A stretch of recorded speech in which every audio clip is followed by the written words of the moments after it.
E eu gostaria de pedir, se você puder abrir comigo, em Marcos capítulo 4. E o que eu pretendo fazer aqui, de fato, é uma exposição bíblica hoje à noite, mas eu fiz um desenho nessa perícope aqui, no qual o meu objetivo é tentar mostrar para você, através da bondade e da graça do Espírito Santo nessa noite, alguns elementos que eu creio serem absolutamente importantes numa ocasião como essa, o aniversário. A gente já está contando aí 3 décadas desta igreja.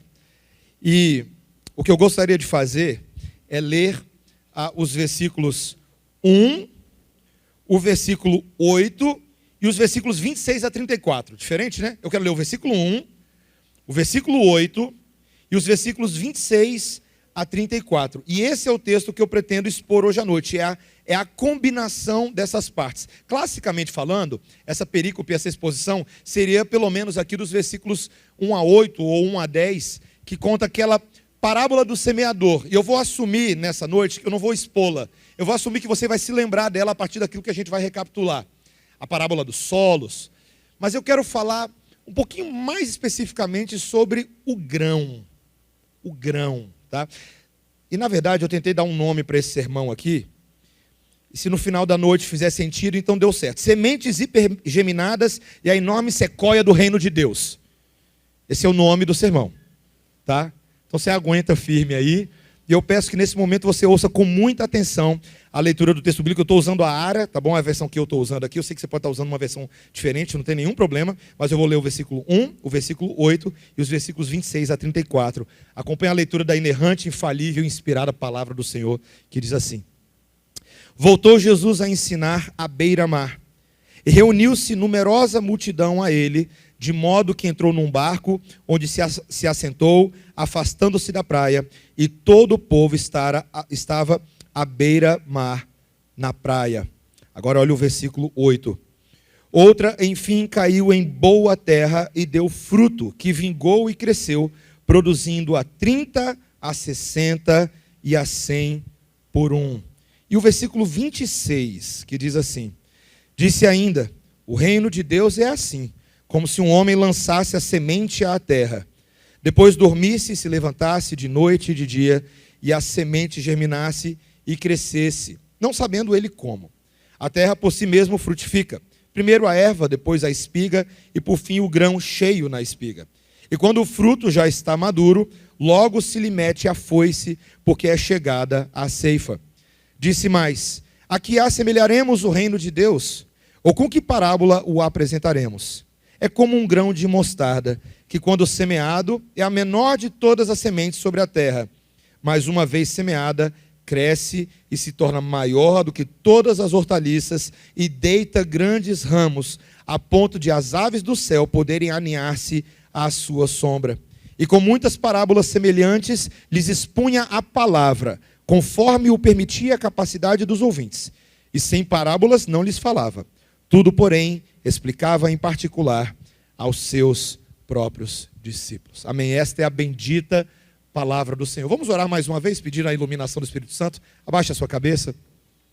Senhor Deus, nós estamos diante da tua santa lei, que não tem absolutamente nenhuma falha, nenhum erro, Senhor. A tua palavra, ela é bendita, ela é a autoridade máxima da parte do Pai, do Filho e do Espírito Santo, para que no aniversário desta igreja e nesta noite de culto e celebração, nós possamos ser levados a olhar para o autor e consumador da nossa fé, Jesus Cristo, e para a missão de Deus, que alcança inclusive esta igreja local, e é executada através desta igreja local. Fala aos nossos corações, com graça, com misericórdia e com poder. É o que pedimos a Ti, ó Senhor Jesus. Amém e amém. Meus irmãos, é curioso, nós estamos vivendo em dias, eu estava conversando com um amigo ontem, talvez nunca tenha se falado tanto sobre empreendedorismo quanto os nossos dias. Já parou para pensar? Não sei se você tem Instagram aí, TikTok, basta você abrir o seu Instagram, já vai aparecer alguma propaganda sobre algum curso dizendo como você pode ganhar mais dinheiro e não depender dos outros, porque os podcasts hoje são assim, ó, cuidado, não vai depender dos outros, não vai trabalhar para os outros, trabalhe para si mesmo, seja a sua própria marca. Já ouviu isso? Então, existe um novo incentivo no Brasil. Eu sou lá de Brasília, a gente tem muito funcionalismo público, mas Brasil afora, o empreendedorismo, o próprio empresário que faz o seu próprio trabalho. Quando eu era criança, inclusive, tinha um... Quando eu era criança, então aqui eu já estou acusando mais ou menos a minha idade aqui, tá? Tinha uma revista que começou a se popularizar, que era Pequenas Empresas. Aí, ó, viu? Todo mundo velho igual eu, tá vendo aí? Ó? Então, não estou sozinho, né? Pequenas Empresas, Grandes Negócios. Sou bonito, né?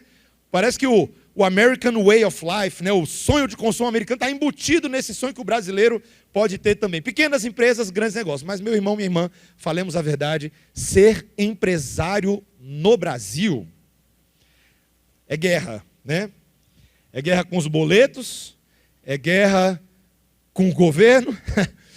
Não parece ser assim nada muito atrativo e não é à toa que as estatísticas vão mostrar aí que muitas empresas, muitas, fecham ainda nos primeiros 6 meses. Não é nem um ano, elas acabam fechando, porque esse negócio de empreendedorismo parece mais bonito no papel do que na prática. E meus irmãos, fiquem tranquilos que o meu sermão aqui de hoje não é sobre teologia da prosperidade. Podem ficar bem tranquilos, tá? Não vou ensinar ninguém a ganhar dinheiro. Mas eu quero ensinar você nessa noite como que Deus tem ganhado almas. Como que Deus, e eu posso falar isso sem medo, Deus é sem dúvida o maior empreendedor de todos os tempos. Um Deus que é capaz de fazer coisas que fogem à lógica desse mundo. Se a gente for olhar como é que funciona a lógica do Evangelho e do Reino de Deus, ela não se iguala a nada, nenhum modelo de sucesso, nenhum modelo de crescimento econômico, a nada nesse mundo. Na verdade, aos olhos humanos, todo esse negócio de Reino de Deus e Evangelho parece, na verdade, algo muito desprezível. Mas nesse texto que nós estamos lendo aqui hoje, eu espero que a palavra de Deus seja a única coisa que fique no seu coração nessa noite. Você e eu vamos perceber que a maneira de Deus fazer as coisas é tão maravilhosa e graciosa que até tem espaço para a gente nesse processo. Até eu e você, que te garanto, não somos assim grandes homens e mulheres de Deus naquilo que naturalmente temos a oferecer ao Senhor, nós mesmos, euzinho e vocêzinho, hoje à noite, entenderemos o nosso papel dentro deste grande, imenso e godzílico reino do Senhor. Eu gostaria de expor isso em 3 pontos bem presbiterianos e bem bíblicos, tá? Então eu peço a você que mantenha a Bíblia aberta. E a chave hermenêutica, a maneira como a gente vai interpretar esse texto, ela gira todo em torno do versículo 8, tá? Você vai ver que o versículo 8 ele diz: outra enfim caiu em boa terra e deu fruto, que vingou e cresceu, produzindo a 30, a 60 e a 100 por 1. Então eu vou usar esse versículo como se fosse um tema interpretativo para os versículos 26 a 34, nos quais eu vou gastar mais tempo na minha exposição, só para explicar o método que eu vou usar, tá? Então, o meu primeiro ponto, meus irmãos, é sobre essa hipergerminação secreta que Deus faz quando o semeador não está vendo. Ponto grande, né? Hipergerminação secreta que Deus faz quando o semeador não está vendo, porque agora... Aqui nesse versículo 26, os irmãos vão perceber que Jesus está ensinando e ele está encerrando um trecho de parábolas. O texto diz para a gente lá no versículo 34 que Jesus não falava sem ser por meio de parábolas, ele se alegrava em fazer isso. E as parábolas eram um método literário e retórico que Jesus usava tanto para facilitar a pregação do evangelho para um grupo de pessoas, quanto para confundir aqueles que já achavam que sabia tudo. Só Jesus para criar um negócio desse, né? Jesus é fantástico. Ele é o Rei dos Reis, o Senhor dos Senhores e o Sábio dos Sábios. Só ele para criar um método de você facilitar o acesso do Evangelho àqueles que com coração puro e cheio de fé se aproximam de Deus, enquanto ao mesmo tempo você confunde a cabeça dos sábios desses séculos. Esse é Jesus. Ele adora fazer esse tipo de coisa. Mas nesse trecho agora então, Jesus ele introduz 2 pequenas analogias, 2 pequenas parábolas, que também falam da ideia da semente e da agricultura. No versículo 26, veja aí, ele diz: disse ainda, o reino de Deus é assim, como se um homem lançasse a semente à terra. E aí você que já leu ali a outra parábola e sabe que Jesus estava falando do semeador que saiu a semear e dos vários solos que Jesus fala, do solo frutífero, do solo árido, do solo com espinhos, e como que a semente de Deus se comporta em cada um desses solos. Talvez você esperaria que Jesus ia retomar essa análise de agronomia, de agricultura, mas na verdade essa parábola aqui vai focar no semeador, ou melhor, vai focar no que acontece quando o semeador está de folga. Literalmente isso, porque no versículo 27, veja aí, ele diz que depois de lançar a semente à terra, então esse semeador que já fez o trabalho, ele vai dormir. E ele se levanta de noite e de dia, tem aí um ciclo da madrugada, que o texto vai dizendo, e que aquilo era parte da sua rotina diária, normal, mas perceba que esse homem, ele simplesmente descansa depois de ter feito o trabalho dele. Por quê? Porque o versículo 28, olha aí, o versículo 28 diz que essa terra vai germinar e frutificar sozinha, entre aspas, tá? Sozinha. Ele fala literalmente aí no versículo 28, olha, veja, a terra por si mesma frutifica, primeiro a erva, depois a espiga e por fim o grão cheio na espiga. Meus irmãos, esse semeador que não dispunha de toda a tecnologia que a agricultura moderna tem, ele não ficava acordado de madrugada, ansioso para ver se estava dando certo o trabalho que ele fez durante o dia. Veja, esse homem não estava ali preocupado, pensando, será que deu certo mesmo? Será que eu esqueci de fazer alguma coisa? Aí acorda, põe a roupa, vai lá ver, para ver se as sementinhas, está tudo funcionando direitinho. Não. O texto diz que mesmo que ele não soubesse como aconteceria, ao final do versículo 27, vocês viram aí, ó, ao final do versículo 27, não sabendo ele como. O semeador é um bicho muito esquisito, porque ele é muito cheio de fé. Ele lança a semente, e ele não sabe como, ele não era biólogo, mas depois de um tempo aquele negócio vinga. A árvore cresce. Como? Do mesmo jeito que eu, tendo estudado biologia, mas mesmo assim, depois de 8 anos de casado, o Senhor deu a oportunidade da minha esposa engravidar, e hoje a nossa filha Melissa está com 9 anos de idade. Mas eu lembro que eu ficava olhando para a barriga da minha esposa Débora, e eu ficava assim, ó. Ela falava assim, o que você está olhando? Eu falava assim, isso é muito doido esse negócio aí dentro. Aí eu falava assim para ela, várias vezes dentro de um mesmo dia, você já parou para pensar que tem um ser humano dentro de você? Tem uma pessoinha. E se você diz para mim que você acha isso normal e está acostumado com isso, você é mentiroso. Um ser humaninho dentro da barriga da minha esposa. E eu ficava olhando. Aí de vez em quando ela acordava de madrugada, me pegava olhando para a barriga dela. Eu ficava assim, não é possível um negócio desse. Não é possível. Tem uma pessoa dentro da minha esposa. Aí eu ficava perguntando para ela, como é que é esse negócio? Como é que é o quê? Como é que é ter uma pessoa dentro de você? E aquela pessoinha ia crescendo, e cada exame morfológico, a Melissa, nossa filhinha, que durante tantos anos a gente aguardou, eu ficava olhando ela, e eu lembro a primeira vez, quem já passou por isso, a primeira batida de coração, você fala, não é possível uma coisa dessa. Como que uma coisa dessa acontece?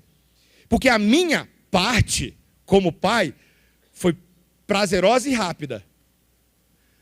Mas a parte de Deus, que envolve inclusive o que eu acho que eu fiz por mim mesmo, mas Deus que cuida do alfa e do ômega desse processo, do início, do meio e do fim, é absurdo, meus irmãos.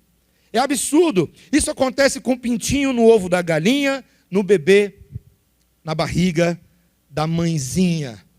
Esses mistérios de Deus, e aqui na verdade Jesus está usando essa imagem para falar o que acontece com a palavra que é semeada no coração de uma pessoa, quando ninguém vê o que está acontecendo lá de fora, mas lá dentro, essa palavra semeada é capaz de fazer um milagre.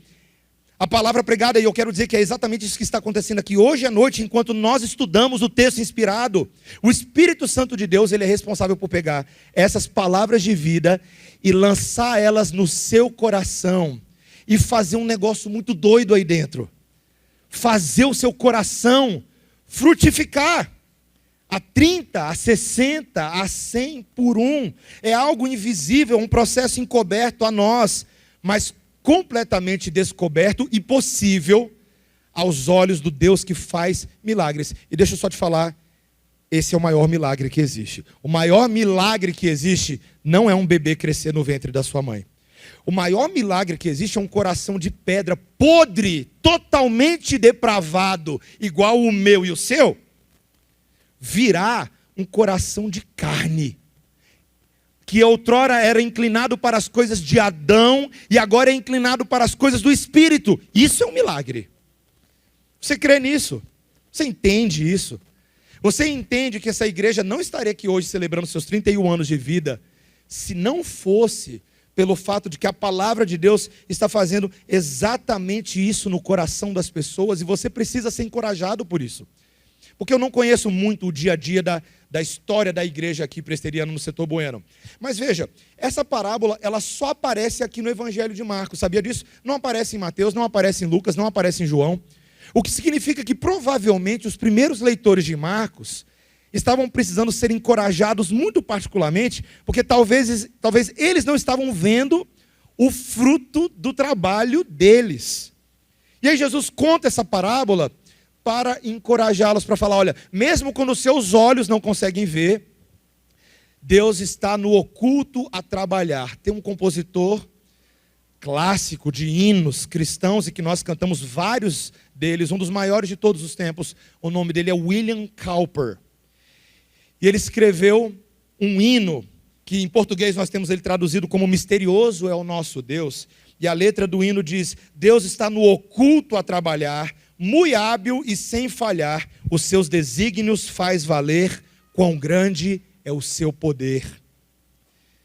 William Cowper, que escreveu isso aqui, ele escreveu logo depois de uma noite em que a vida dele quase acabou, porque ele estava afundado em depressão. Ele morava em Londres no século XVIII, e ele sai de casa disposto a tirar a própria vida, pular do rio Tâmisa, e ele sai na escuridão de uma noite cheia de neblina, e a primeira charrete que passa, ele pede para o charreteiro, fala para o Tâmisa, por favor. O Tâmisa ficava a 15 minutos da casa dele, decidido a se matar. E esse condutor vai levando, e ele vai andando, e ele se perde nas ruas de Londres, porque estava muito escuro, e a neblina estava muito espessa, e ele estava quase a 1 hora, rodando, e ele não sabia nem onde ele estava, e enfim, o William Cowper vira para ele e fala assim, me deixa por aqui mesmo, que aqui tá bom, eu vou andando sozinho, eu sei chegar lá. E ele sai no meio da rua, e aí de repente ele vai tateando as paredes que ele consegue ali encontrar, e ele vai tateando, até que ele encontra um ferrolho de ferro, um portão, e quando ele toca naquele ferrolho, ele fala, eu reconheço isso aqui. O que é isso? Era o portão da própria casa dele. O cara, depois de rodar 1 hora rodando, deixa ele na própria porta da casa dele. E ali ele entendeu. Ele entendeu que Deus estava no oculto a trabalhar, muito hábil e sem falhar, e ele volta para dentro de casa e se rende ao Espírito Santo de Deus com a mesma palavra que ele tinha ouvido ainda na sua infância, na sua adolescência. E ele fala, o Senhor está nisso, a tua palavra é real e verdadeira, o Senhor está me impedindo nessa noite de tirar a minha vida para que eu entregue minha vida ao Senhor. E ali aquele William Cowper vai se tornar então um dos maiores compositores de hinos de todos os tempos. E nós até hoje, 3 séculos depois, estamos aqui sendo edificados com hinos presbiterianos compostos por esse homem. Deus está no oculto a trabalhar. Você crê nisso? É importante ter isso em mente. Então a primeira coisa é que Deus faz coisas quando o semeador não está vendo. Essa igreja está cumprindo a sua missão de lançar a semente na cidade de Goiânia. E Deus está agindo enquanto essa igreja dorme, por incrível que pareça. Mas em segundo lugar, o texto também vai nos dizer que essa agora minúscula semente que foi lançada, essa minúscula semente do reino, ela vai virar uma árvore gigantesca. Eu quero que você olhe comigo aí no versículo 30. Porque o texto diz assim, disse mais, a que assemelharemos o reino de Deus, ou com que parábola o apresentaremos? Veja que Jesus agora ele vai começar aqui uma segunda analogia. E eu acho ela tão interessante, meus irmãos. Eu sempre achei essa história muito marcante, desde que eu era criança. Porque nos versículos de 31 e 32, aí ele vai contar a história que a gente já ouviu, né? ele vai dizer que o reino de Deus é semelhante a uma semente de mostarda plantada na terra, no versículo 31. E ele basicamente, Jesus assume um conhecimento que os seus ouvintes têm. Ele fala, todo mundo sabe que essa semente é a menor de todas as sementes. Alguém aí já viu semente de mostarda? Né? Eu tive que estudar um pouquinho, tá, gente? Aí eu vi a semente de mostarda, é pequenininha, né? Mas aí Jesus vira para a gente no versículo 32 e diz que ela vai se tornar a maior de todas as hortaliças, com ramos tão grandes, a ponto das aves do céu fazerem ninhos à sua sombra.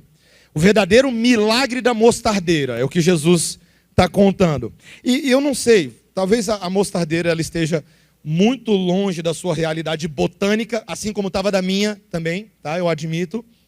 Mas, quando você pensa nas maiores árvores que você já viu na vida, o que vem na sua cabeça? Eu não sei aqui em Goiânia, né? Dizem que tem IP? Tem IP? Tem colégio até, né?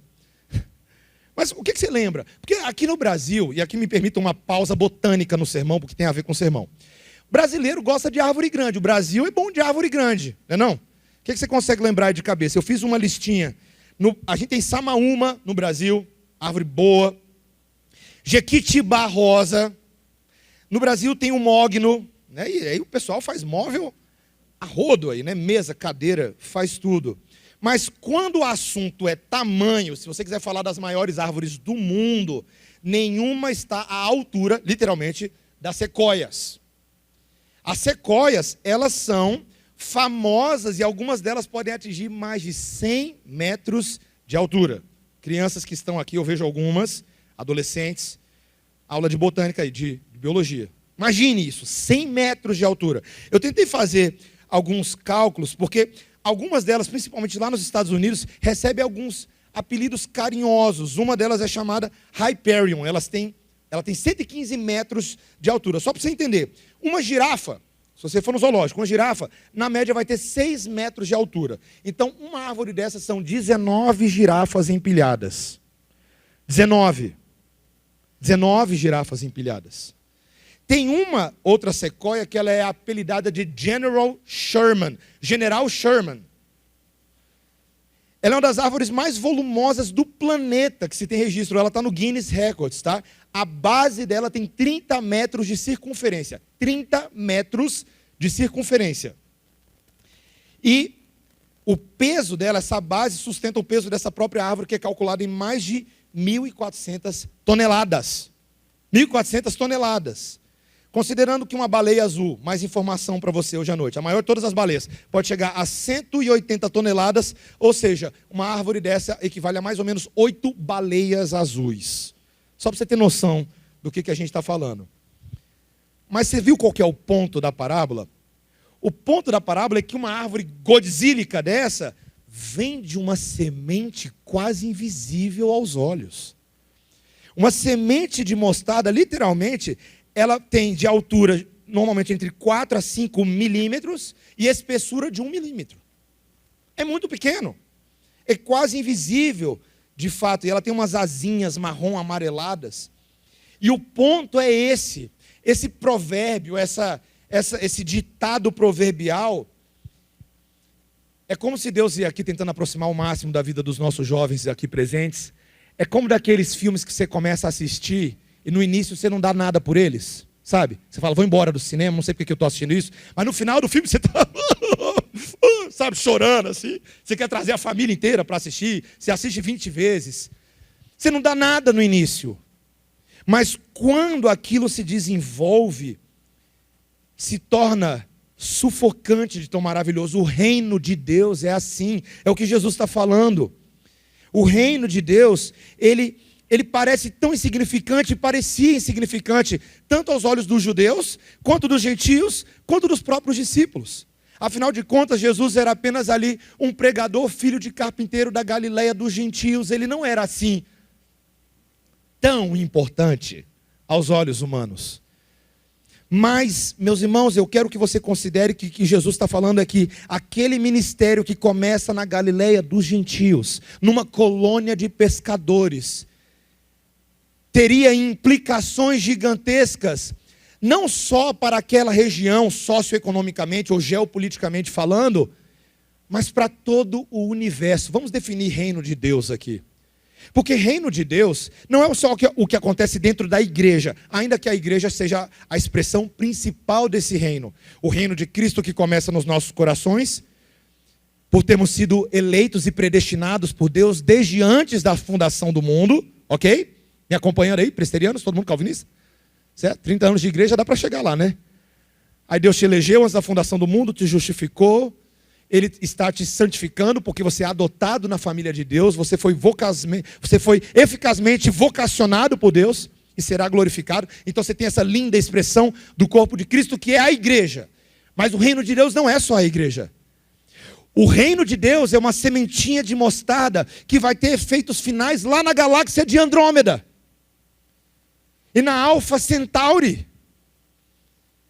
Porque a Bíblia nos diz que absolutamente cada molécula desse universo se dobrará e confessará que Jesus Cristo é o Senhor. Aquilo que começa lá na Galileia dos gentios tem efeitos para o mundo, para a criação que foi afetada pela queda de Adão, por ele e Eva terem comido do fruto do conhecimento do bem e do mal que Deus havia proibido que eles comessem. A redenção de Cristo alcança todas as coisas, e Jesus está dizendo para que eu e você não nos deixemos levar pela aparência, porque Ele sabe muito bem esse negócio de pequenos começos, grandes finais. O nosso Deus é assim. Eu estava até ali andando num parquinho antes de começar o culto, que eu cheguei um pouquinho mais cedo, e eu peguei uma sementinha. Você consegue ver? Consegue ver? Consegue ver? Se eu disser para você que tem uma minúscula semente aqui na minha mão agora, você vai acreditar? Eu peguei ou não peguei? E aí, o que você acha? Aqui tem uma questão interessante, né? Não sei se você consegue ver. Tem ou não tem? Eu estou mentindo para você ou não? E você sabe por que eu estou perguntando isso para você aqui agora? Porque tem uma questão de fé envolvida no que estou te falando aqui agora. Talvez você não esteja vendo. Talvez você seja Tomé. Não é? Como é que foi esse negócio de Jesus, ressurreição, reino de Deus e Tomé? Quando os discípulos falaram para Tomé o que eles tinham visto, Tomé falou: não me engana que eu gosto. Eu não, cara. Eu sou um cientificista, naturalista. A coisa comigo é por meio de evidências apologéticas. Você não vai me convencer. E aí Jesus precisa virar para Tomé e falar assim: pois é, Tomé, você é desses, né? Você é desses que precisa tocar. E Jesus, muito misericordiosamente, assim como Ele faz conosco, todas as vezes que a gente tem a ceia do Senhor, o que Jesus deixa a gente ter acesso na ceia do Senhor? O pão e o vinho, que representam o corpo e o sangue de Cristo, que foram dados por nós historicamente, e Ele deixa a gente tocar, comer, cheirar essas coisas, para que a nossa fé seja fortalecida, porque nós somos fracos na fé. A sua fé é tão fraca que você está até duvidando se tem algo na minha mão. No final do sermão você pode vir aqui, tá? Ó. Você pode vir, tá? Vê se está aqui, ó, está em cima, para quem quiser ver. Mas reino de Deus é uma questão de fé.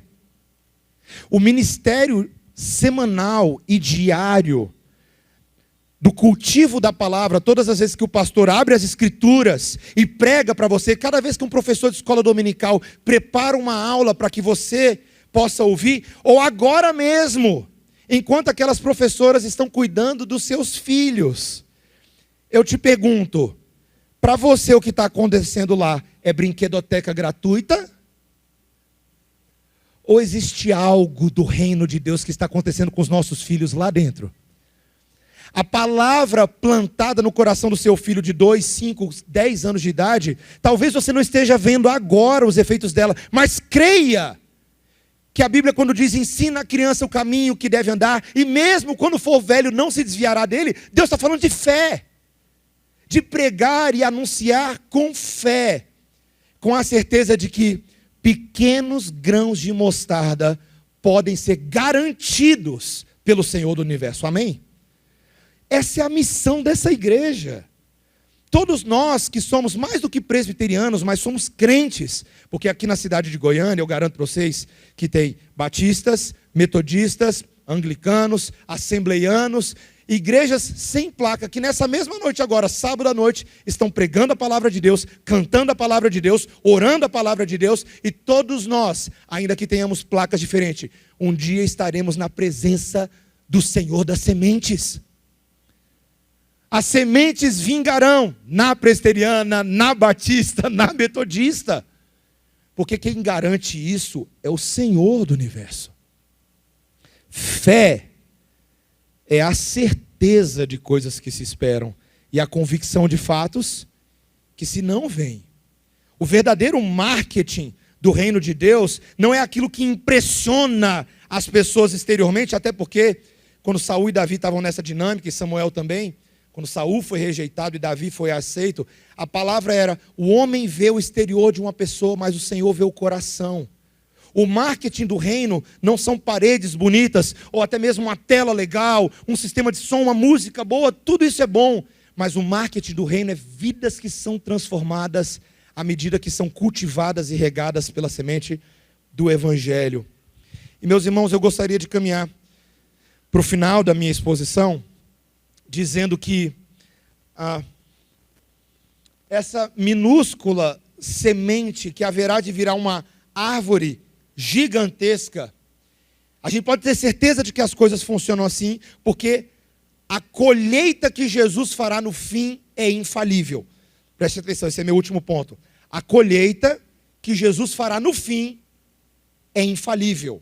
É infalível. No versículo 32, tem um detalhe importante aí. Perceba que a gente ainda não tratou desses dois últimos detalhes que eu quero mostrar para você. Veja aí o versículo 32. O texto diz assim, bem no finalzinho do versículo, ele diz assim: e deita grandes ramos, a ponto de as aves do céu poderem aninhar-se à sua sombra. Você viu aí? Uma árvore tão grande, de uma importância tamanha, que as aves dos céus podem aninhar-se na sua sombra. Meus irmãos, para todo bom leitor do Antigo Testamento, um judeu ouvindo essa parábola de Jesus, ele automaticamente se remeteria aos textos no Antigo Testamento em que os profetas falaram de árvores e aves. Por exemplo, Daniel, lá em Daniel capítulo 4, versículos 19 a 27, ele disse que a Babilônia se postaria como uma grande árvore aonde as aves de todas as nações, guarde esse conceito, tá? Árvores das nações, viriam e se aninhariam na Babilônia. É isso que Nabucodonosor pensava de si mesmo e pensava da sua grande Babilônia, né? Um império que permaneceria e mudaria as culturas, e todas as culturas se dobrariam diante de Nabucodonosor. Mas você sabe muito bem o que aconteceu com Nabucodonosor, né? Literalmente ele foi pastar, literalmente, tá? Deus deixou ele tão doidão que ele virou uma vaca por alguns dias da vida dele. Foi comer mato, grama. Eu amo a Babilônia, gente, eu vou explicar por quê. Porque Daniel, Sadraque, Mesaque e Abidnego estudaram na mesma universidade que eu. Eu estudei na UNB, Universidade Nacional da Babilônia, tá? E é curioso, porque os 4 jovens hebreus que não se contaminaram com a comida do rei permaneceram enquanto os mandatos presidenciais mudaram. Já pararam para pensar? O livro de Daniel é fascinante. Passa Nabucodonosor, passa Beltesazar, passa Dario, passa Ciro, mas os 4 estão lá, né? Firmes e fortes, ancorados na rocha, que é Cristo. Mas está lá. A árvore de Nabucodonosor passou, mas Daniel, por profecia, ele antecipa que a verdadeira árvore não seria aquela da Babilônia. Haveria uma outra árvore, lá no capítulo 4, versículos 19 a 27, que de fato abrigaria as aves das nações. Lá em Ezequiel, depois, e não precisa abrir, mas é Ezequiel 17, versículos 22 a 24, o profeta Ezequiel fala que sim, nos últimos dias Deus traria uma árvore. E aí sim, ele diz lá que os pássaros encontrariam abrigo à sombra dos seus ramos, nesse grande cedro. Era um cedro que ele descreve. Era uma árvore muito potente no Líbano. E esses simbolismos proféticos, meus irmãos, era para dizer, preste atenção, que Israel físico, a árvore de Deus, não estava restrita a esse Israel físico, mas de que havia um Israel espiritual de Deus formado de gente de toda tribo, língua, povo e nação. Um verdadeiro Israel, para você que está vendo aí o assunto de Israel, né? O verdadeiro Israel de Deus não se restringe e nunca se restringiu ao Israel físico, mas ao Israel segundo a eleição, como Paulo fala em Romanos capítulo 9. E esses filhos de Abraão são da Dinamarca, da China, da Coreia e até do Brasil. Os filhos de Abraão. Se você nunca cantou, você não é presbiteriano. Pai, Abraão tem muitos filhos ele tem, eu sou um deles, você também. Louvemos ao Senhor com a mão, com o pé. Nunca fez? São promessas bíblicas que garantiam que as aves de todas as nações viriam. E quando você lê o livro de Atos, porque eu amo o livro de Atos, mas à medida que você vai lendo, você vai vendo esses povos vindo a Cristo, né? Cornélio, o centurião, Lídia, a vendedora de púrpura, o eunuco etíope e tantos outros gentios como eu e você que se abrigaram em Cristo. Se abrigaram em Cristo. Esse é o ponto comum. Você precisa entender o poder dessa árvore. Essa árvore não é qualquer árvore. Já parou para pensar na qualidade desse madeiro? Os homens, quando olharam no primeiro momento para esse madeiro, viram nele apenas e tão somente maldição. Porque afinal de contas, ser crucificado, da forma como os romanos faziam, com toda a crueldade, e reservavam crueldade ainda maior para aqueles que eram considerados criminosos nas províncias romanas, realmente não era qualquer coisa. A gente se acostuma com essas histórias, meus irmãos, a gente jamais deveria se esquecer, ou se acostumar. Jesus foi trocado por Barrabás. Você tem noção do que é isso? O nível de humilhação, o qual Jesus foi submetido, mas o qual ele se submeteu voluntariamente. Esse é o ponto. Ele voluntariamente caminhou para a árvore de maldição, para que a ira de Deus fosse derramada sobre ele. E nele se cumprissem as palavras que foram ditas a Abraão séculos antes, milênios antes. Quando Deus alcança o pagão Abraão e a sua esposa estéril Sarai, que não tinham filhos, e fala assim: Abraão, sai da tua terra e de tua parentela e vai para a terra que eu te mostrarei. Eu abençoarei aqueles que te abençoarem, eu amaldiçoarei aqueles que te amaldiçoarem, mas em ti serão benditas todas as famílias da terra, por meio do teu descendente. E Paulo explica lá em Gálatas 3, que ele estava falando não de muitos descendentes, como se descrevesse o povo de Israel, mas o descendente no singular, para descrever o Isaac verdadeiro.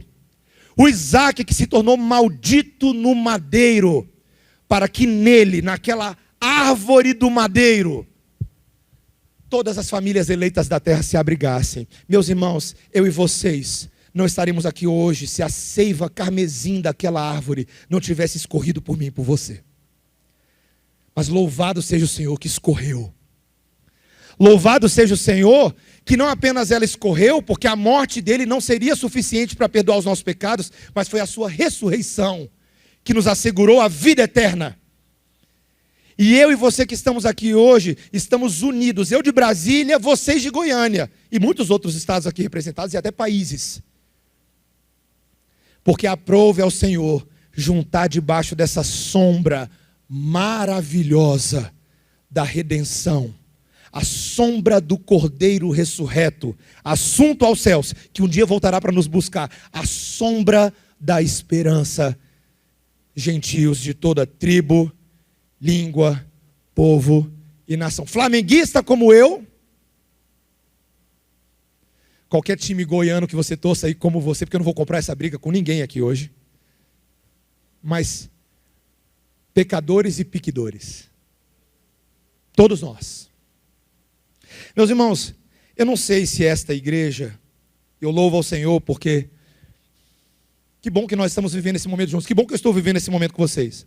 Mas eu quero terminar o meu sermão lembrando o que Deus está fazendo na história, na minha e na sua, e muito antes da gente, do meu avô, da minha avó, do meu tataravô, da sua tataravó. Porque lá no século XVIII, a Europa cristã, ela estava cansada, meus irmãos, ela não aguentava mais os conflitos religiosos, o derramamento de sangue a título da igreja. Os intelectuais daquela altura estavam abraçando o ideal iluminista como autoridade máxima. A teologia estava submetida à filosofia. O deísmo ensinava que Deus criou o universo, deu corda e foi embora, que Deus não interfere nisso que está acontecendo aqui embaixo, e de que Deus sujeitou o mundo à sua lei natural, e agora é o curso natural das coisas que resolve tudo.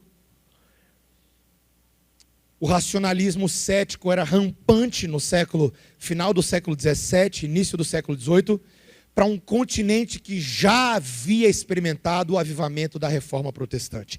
Já havia. Só que passados 100 anos, 150 anos, parecia que o papado católico tinha recuperado de volta todas, ou grande parte dos seus antigos sacerdotes que tinham se convertido ao protestantismo, mas muitos deles voltaram ao catolicismo romano por ocasião da Contra-Reforma. Parece que aquilo ali era fogo de palha, sabe? Conversão de acampamento de jovens. Entrego minha vida para Jesus. Joga a vida dele no graveto, na fogueira. Já viu? Já viu esses jovens? Passado alguns dias, parece que nada mudou. Alguns achavam que era isso. Eu digo para você, em muitos lugares, o púlpito da pregação do evangelho havia sido suplantado por uma mensagem de moderação ponderada, de boas obras. Você vai para o céu se você for uma boa pessoa. E isso fez com que as pessoas na Europa se afundassem em incredulidade, embriaguez, fornicação, jogo e coisas muito piores do que essas. E são normalmente nesses momentos que Deus gosta de avivamento, porque ninguém conseguia predizer que o avivamento do país de Gales de 1730 ia acontecer da forma como aconteceu. No início de 1730 tinham 2 homens, eu fiz questão de escrever o nome deles, Howell Harris e Daniel Rowland. 2 homens se converteram a Deus casuisticamente. Mas Deus inflamou o coração desses homens a ponto de que em 1750, 20 anos depois da conversão desses homens, eles iniciaram 433 sociedades religiosas.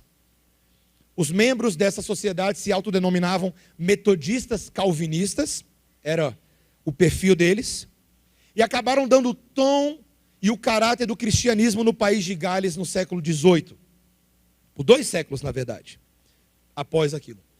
Nesse mesmo período, havia um grupo de cristãos alemães chamados de morávios. Você já ouviu antes? Havia um homem extremamente piedoso, que era o líder desse grupo, chamado Nikolaus van Zinzendorf. E em 1738, esses homens estavam reunidos numa reunião de estudo bíblico, igual eu e você a gente faz. Estavam lá estudando a palavra de Deus em Londres, mais especificamente na rua Aldersgate, e havia um jovenzinho. Não desprezem os jovenzinhos dessa igreja, não façam isso. Meus irmãos, jamais assumam que o trabalho da UPA, da Igreja Presbiteriana no Setor Bueno, os adolescentes, é simplesmente para a gente inventar uma coisa para eles não ficarem no mundo. Não desprezem os jovens, porque havia um jovenzinho chamado John Wesley naquela reunião. E ali o Zinzendorf, ele estava conduzindo um estudo em Romanos capítulo 10, usando o comentário de Romanos de Lutero. Fazendo o estudo. E então Wesley, na sua biografia, ele conta que enquanto ele ouvia a pregação de Romanos 10, ali o estudo, com aquele comentário de Lutero, o coração dele, ele descreve que se sentiu estranhamente aquecido.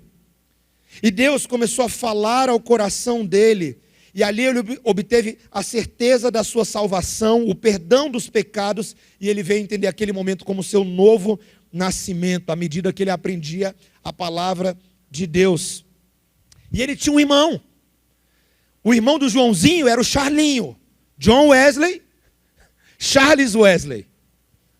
Esses 2 irmãos se tornaram 2 gigantes da pregação do evangelho. 2 jovens que começaram a fazer uma arruaça no inferno, literalmente, pregando a palavra de Deus, não só na Inglaterra, mas depois nas colônias inglesas nos Estados Unidos, aonde eles encontraram um outro irmãozinho que era do fogo. Esses calvinistas do fogo do século XVIII é brabo, né, gente? George Whitefield, ousado, evangelista, que abria a boca, que botava caixote no meio das praças, nos Estados Unidos, perto da cidade de Boston, botava um caixote de um lado, botava um caixote do outro, e ele fazia dois personagens, subia desse lado e fazia o opositor do evangelho. Mas você me dirá que Deus é verdadeiro. Aí ele corria para o outro caixote, subia no outro. Ah, que bom que você me perguntou isso, porque a palavra de Deus empregava teatralizando, do jeito que ele sabia. E os três se formaram ali em 3 mosqueteiros, né? Charles Wesley, John Wesley, George Whitefield. Mas se você conhece os 3 mosqueteiros, para ser bons 3 mosqueteiros, tem que ter um quarto, né? Tem que ter o D'Artagnan, né? E tinha um ceguinho lá, ruim de leitura, um tal do Jonathan Edwards. Ah, meus irmãos, é empolgante. É empolgante. Sabe por que é empolgante? Porque aqueles homens eram tão ordinários quanto eu e vocês. Era gente normal. Eles não eram heróis da Marvel, eles não eram os Vingadores. Não eram. Era gente com dificuldade, com muitas dificuldades.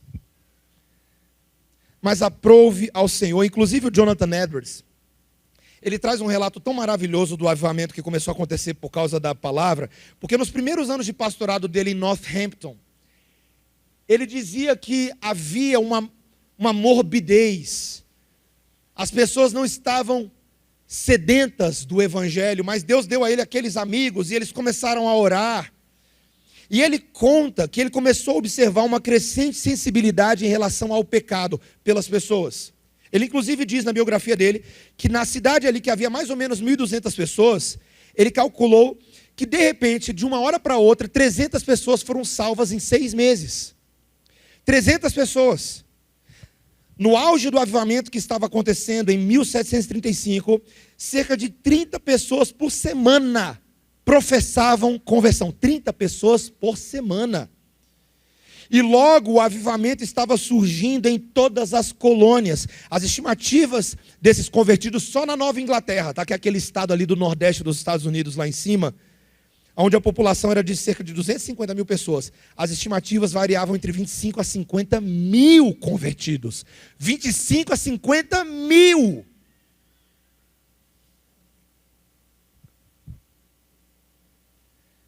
Aí você pensa, qual era a mágica?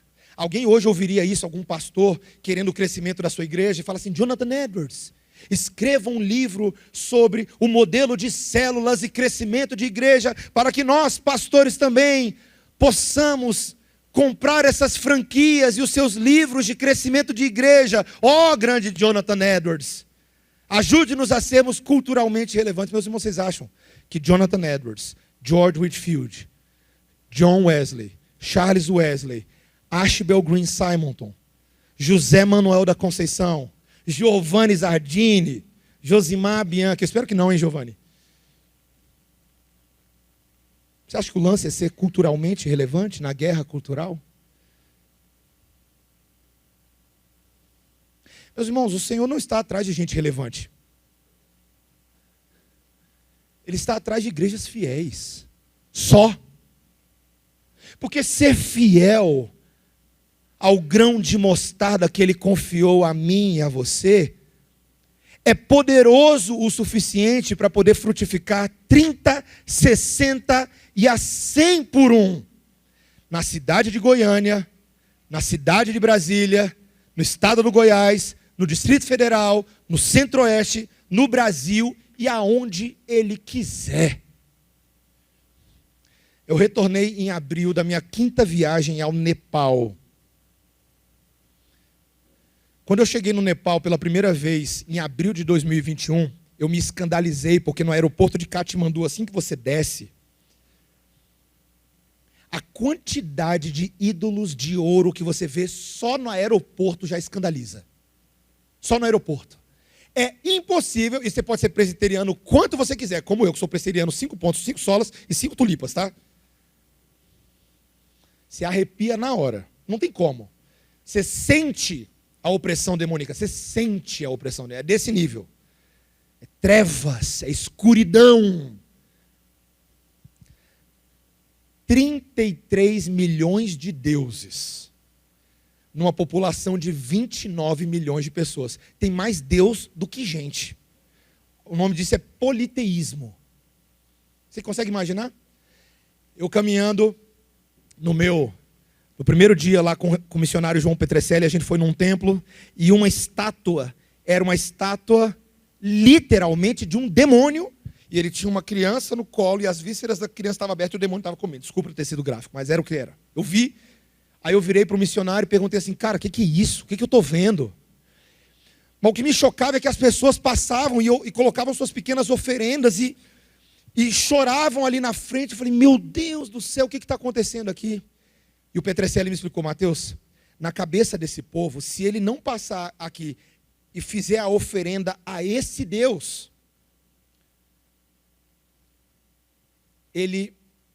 a vida dele inteira vai estar prejudicada, porque esse demônio pode acabar com a existência dele. Então eles estão escravos a tantos quantos deuses existem aqui, porque cada um deles ele tem que cobrir, tem que prestar contas, tem que prestar contas, tem que prestar contas, senão a vida dele desanda. Escravidão, idolatria, esperança zero. Se você for incrédulo igual eu, que fui lá para treinar pastores e plantadores de igreja, você pensaria que foi o susto que me deu no início. Falar assim, cara, o meu trabalho aqui vai ser inócuo. Como? Ô, cabecinha de Jonas a nossa, né? Ô, cabecinha de Jonas, fala comigo. Vou fazer igual Jeremias Pereira, uma frase que você nunca imaginou falar de um pastor presbiteriano.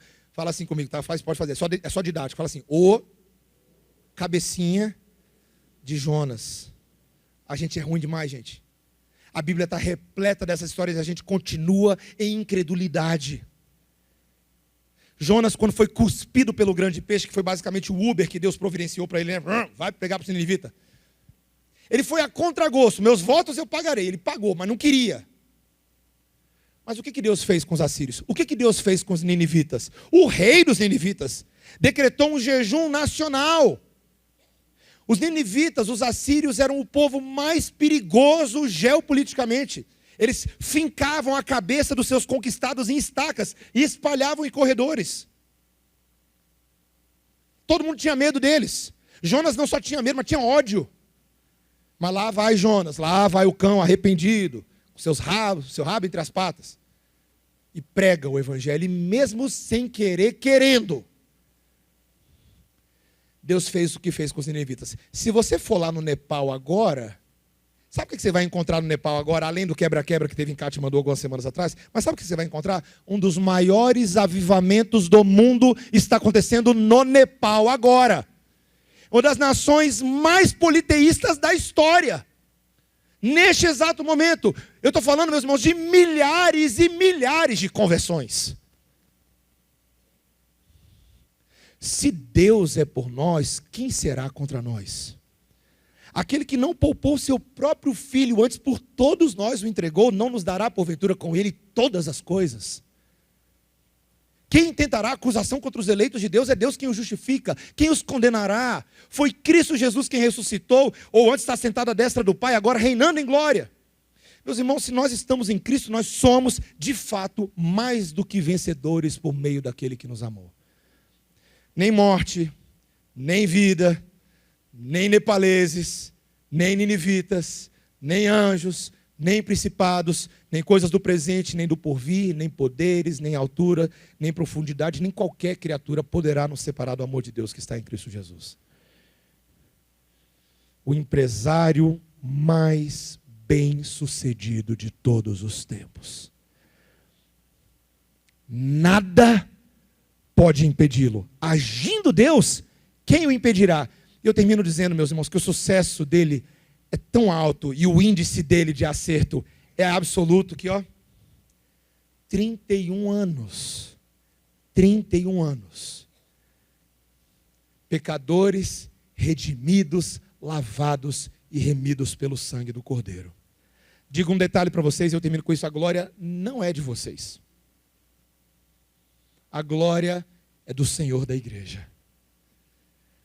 E por fim, a história não para aqui.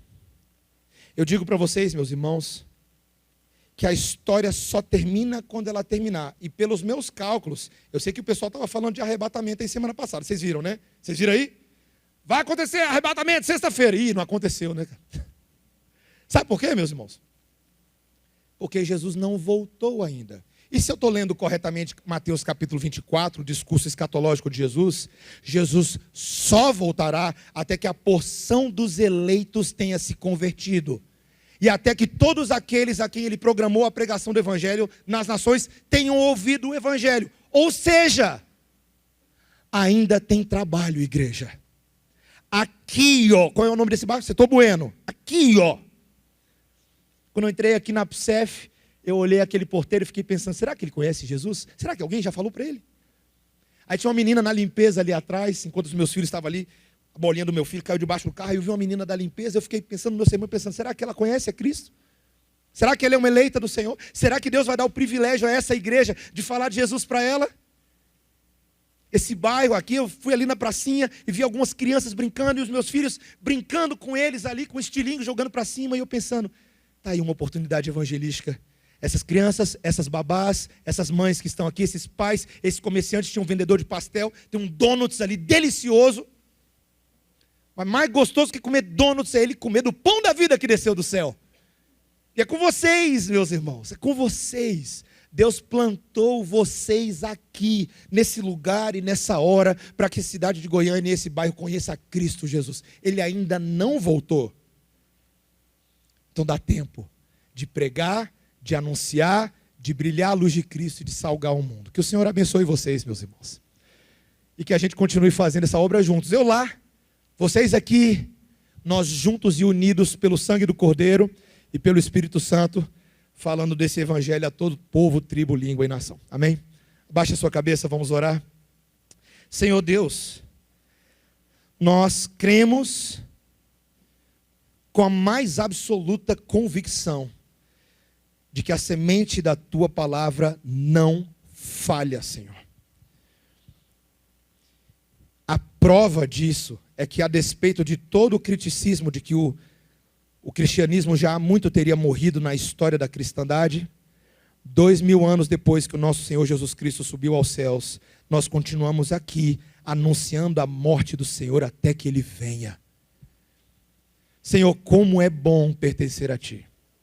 Como é bom olhar para essa linda árvore de aves de todos os lugares, que se junta aos povos e nações, na Alemanha, na Dinamarca, no Canadá, na Mongólia, no Nepal, no Malaui, em Uganda, Senhor.